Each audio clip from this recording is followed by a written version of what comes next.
Con Wiris podemos hacer división de polinomios. Para ello tenemos que introducir el comando cociente -i residuo y entre paréntesis indicar qué polinomios queremos dividir.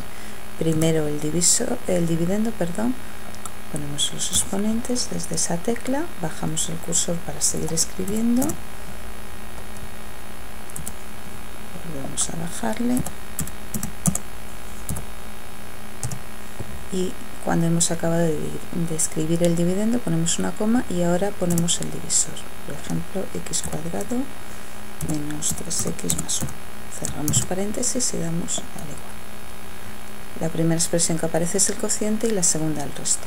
Si queremos comprobar que efectivamente lo hemos hecho, recordamos que en cualquier divisor, al multiplicar el divisor, copiamos y pegamos para que sea más rápido, multiplicar, ponemos desde el teclado el por, divisor por cociente,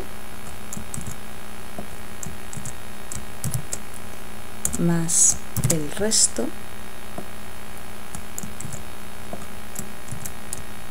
tenemos que obtener al hacer esa operación el dividendo. Comprobamos que efectivamente obtenemos el polinomio de partida.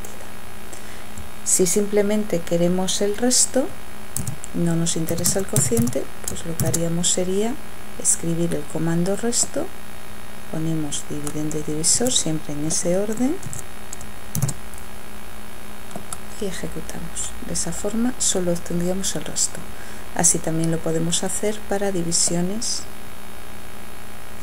de las de Ruffini, es decir, cuando el divisor es un polinomio de grado 1. Recordad que en ese caso el teorema del resto nos decía que el resto de esas divisiones era simplemente el polinomio evaluado en el valor que anula el divisor, es decir, el valor numérico de este polinomio en 2. Comprobamos y vemos que si ponemos evaluar este polinomio